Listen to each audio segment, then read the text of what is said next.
I really appreciate you guys coming out. Thanks for covering our team. This was a good win for us on the road in a very tough environment. Indiana's a very well coached football team. Physically hard nosed. They come off a bye. They were very prepared. We knew that. We were expecting them to be at their very best, actually better than what we've seen on tape, because we know that their coaches will have those guys ready to play.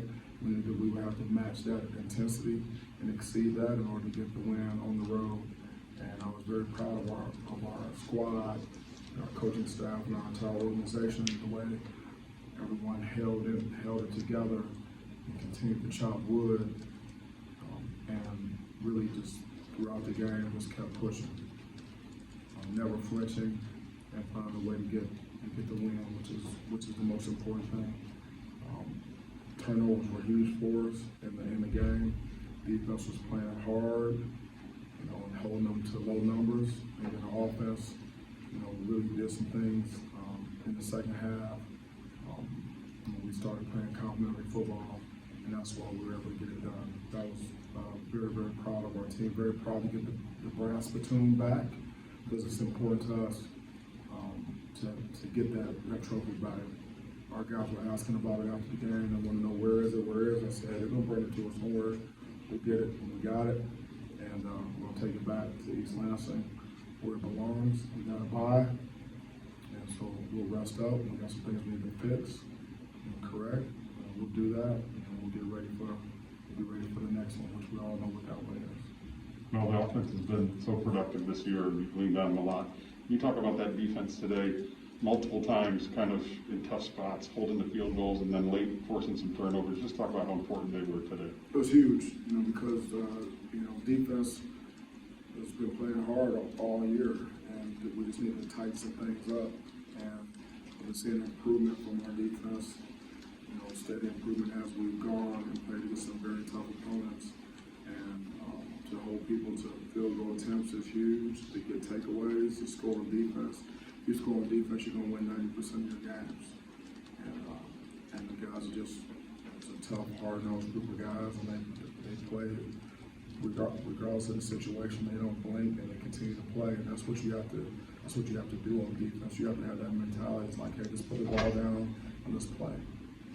Regardless of the circumstance, it could be a such a situation. It could be a 2 minute before the half, 2 minute into the game. Whatever red zone defense, let's go play ball. Let's find a way to get them stopped.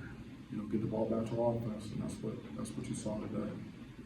Do you see anything to the defense after went off that final stop after the tape-through interception in the end zone? Did I say anything to him? Yeah. It was just a matter. We just got to go out there and get them stopped. There's not a whole lot to talk about. Just get back out there and let's, we got to do. You got to have rushing coverage working together. We got to get the ball back. We got to get them stopped. It's pretty simple. Just make sure everybody's dialed in and gets the call so we can execute and play. On defense, you want to have opportunities to go out there and make big stops. We haven't seen any team stay with your receivers like that. It seemed like less separation than usual. Did you know based on the film that this would be a week where that could happen? Or was that something that surprised you a little bit? And then how did that change things when that sort of thing comes into play? Yeah, nothing surprises me. And so, like I said, they've got some good players and they're very well coached. And so, it's not always, we're not always going to have guys wide open all the time. We did have some opportunities early that we could have capitalized on where guys were wide open. But we didn't make those plays, but we'll have those opportunities in the future. And we also were able to make some plays on some contested balls. Where guys had to fight for the ball and had to catch point and some tight coverage. And that's good. We're gonna have to be able to do it all.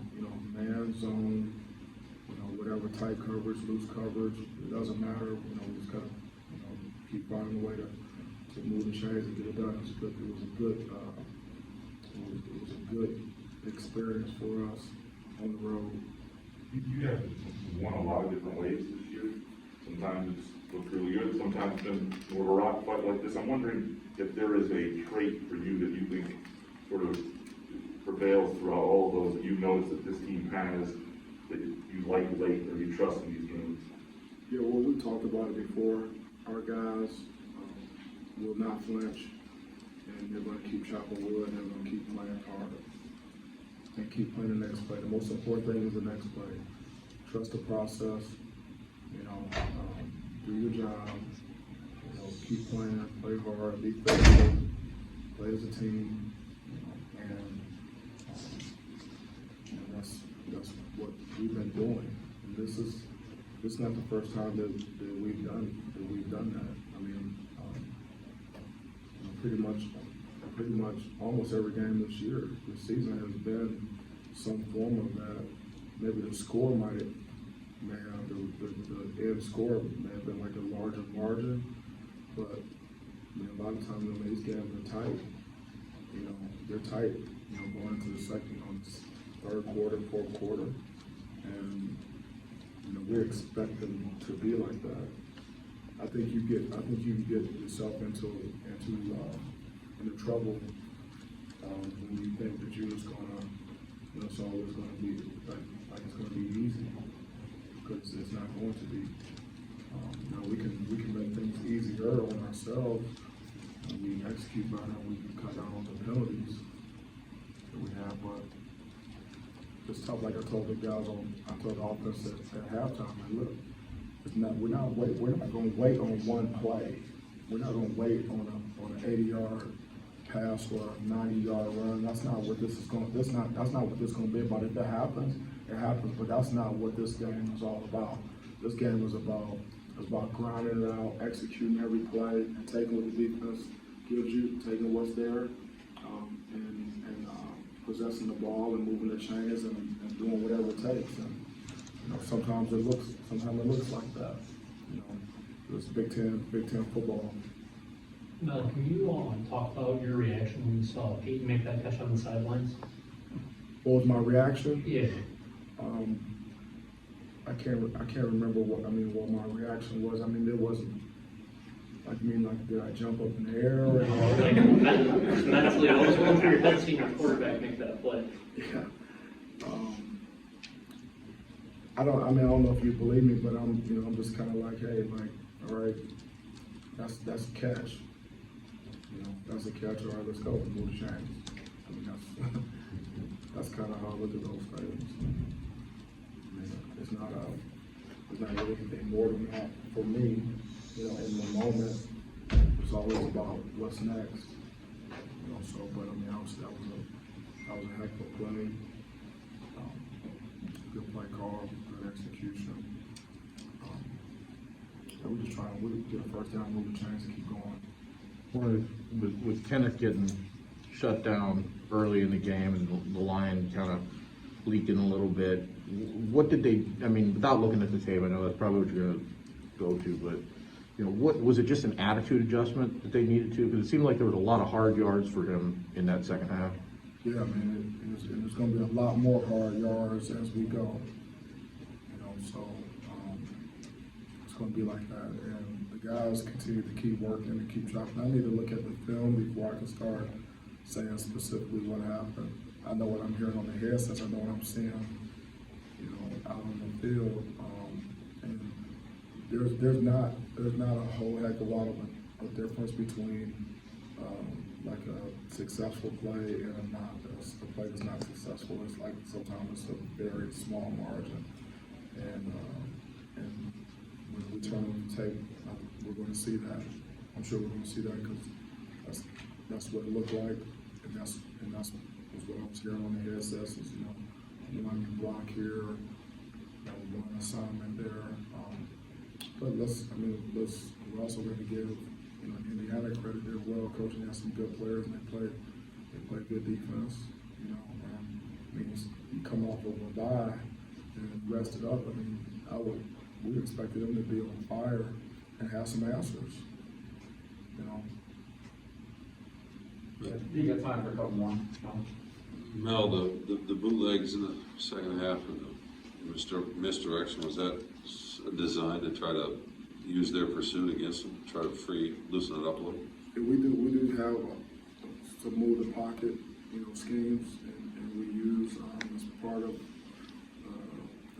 the balance that we have on offense, off of our run game and play action off of whether it's, in the pocket or outside the pocket.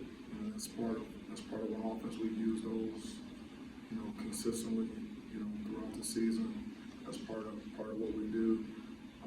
You gotta give credit, to Jay Johnson, the offensive staff, to be able to make some adjustments, based on what they were doing and put our guys in a position where we can make some plays and move the ball.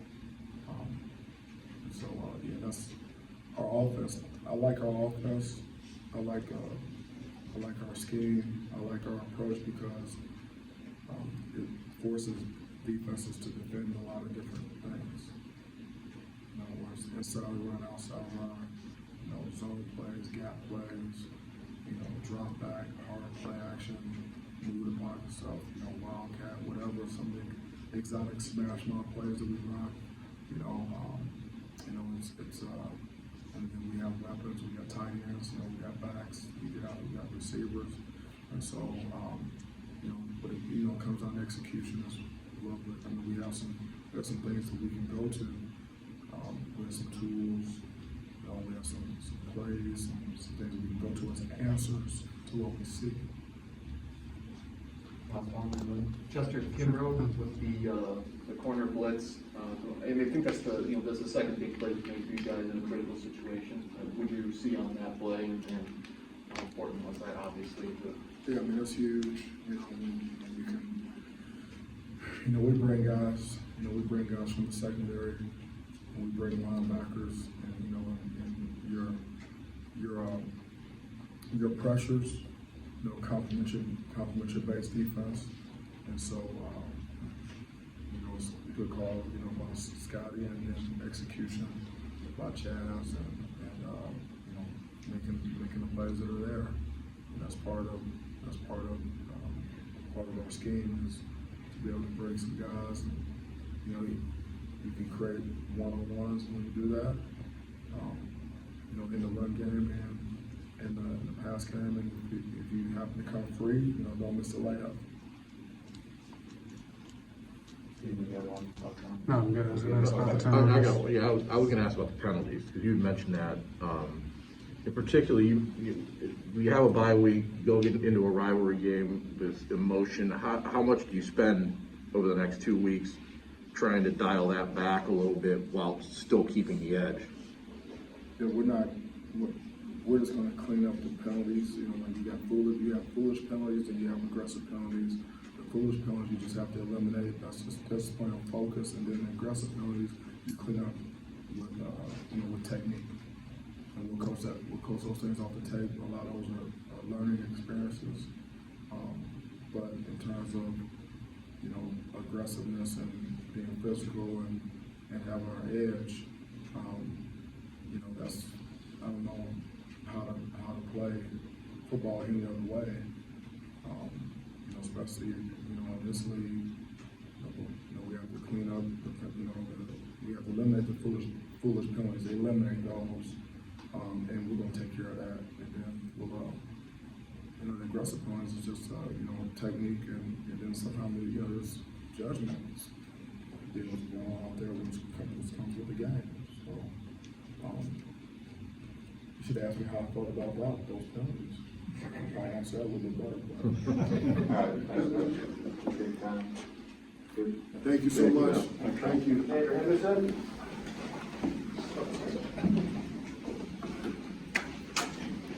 So you talk about the fact that on a day where the offense is struggling a little bit, how important it was for you guys to play, especially in that second half, a couple of forced turnovers, just how important it was for you guys defensively. Yeah, I talked about it before the game to the guys. I told them, I said, I'm tired of hearing, the defense kind of getting piggybacked by the offense, you know what I mean? I'm tired of that.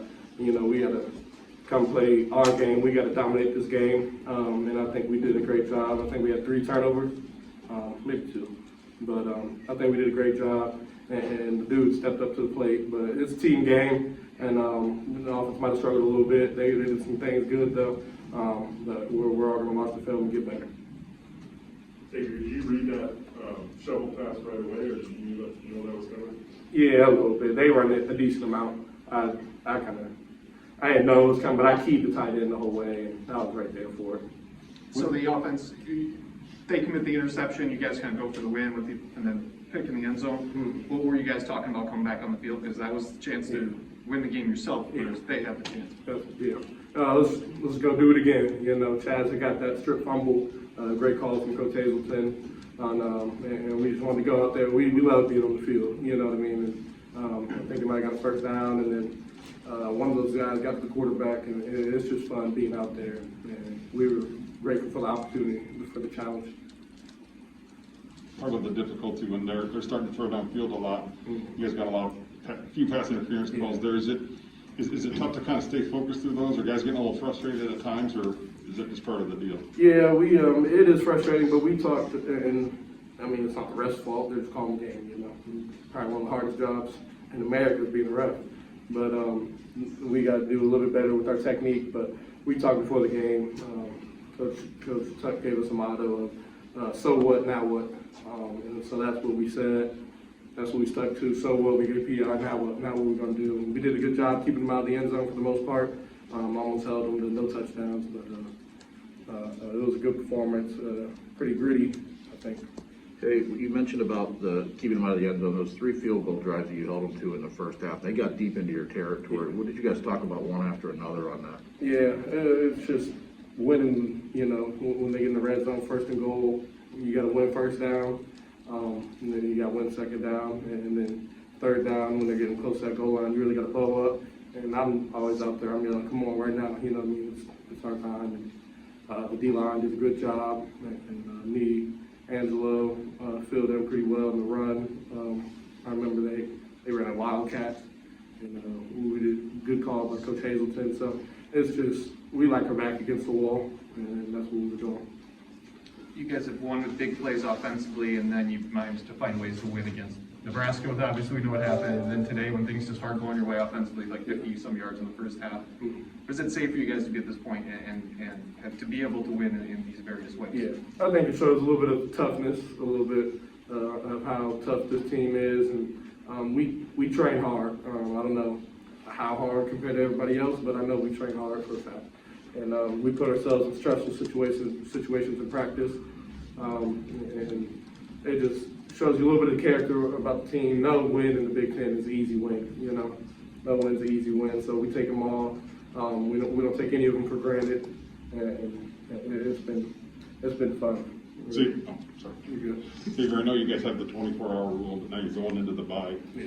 You know what game's coming up next. Is there a chance with this coming up, is that 24 hours shrinks a little bit and you start thinking about what's coming up in a couple of weeks? Oh yeah, we've been thinking about that for a while now, but we'll have fun with this one, and we'll get back out there pretty quick to get ready. But it was fun today. It was a decent amount of Spartan fans out there again. Good atmosphere, so we'll enjoy this one, but we'll be right back to work, right back to our process of what got us here. Xavier, what was it about their passing game and Tuttle? You know, you talked earlier in the week about not maybe knowing exactly which QB was going to be out there. What were some of the things he was doing in the passing game you think that were causing you guys a little bit of problems? Yeah, I think really just when you leave, we left our corners on some islands. You all saw that we were playing. We manned up, I think, more than we have all year because we felt pretty confident with our corners and our safeties playing man. And just throwing that ball up sometimes is kind of 50-50 for the offense. They can either get an incompletion or a PI. You know, they might come down with the ball. So he was giving his receivers a chance to make plays, but overall he seemed to stay decent in the pocket. I watched the tape from last year. They played Ole Miss, and he got rattled, I feel like, towards the end of the game after getting hit a little bit. But I think this game he did a good job staying strong in the pocket and finding his throws. You've seen Tyler Hunt throw a ball like that? Well, no, they told me. So I remember meeting Tyler, one of Tyler's brothers, and he told me there was like 25 dudes on their high school football team, and he just did it all. So I wasn't surprised. What I was surprised about, that's his right. He's left-handed, and and he threw the ball with his right hand, so that was ridiculous. And Peyton, I can't believe he did that. I forgot about that one. So thanks for reminding me. That was ridiculous. So. He said he threw it with his right hand? Threw it with his right hand, kind of off his back foot, it looked like. So that's just crazy. You know, Coach Johnson getting a little spicy in the call game right there. So it was fun to watch. Anything else, Rex? Thank y'all. Appreciate it.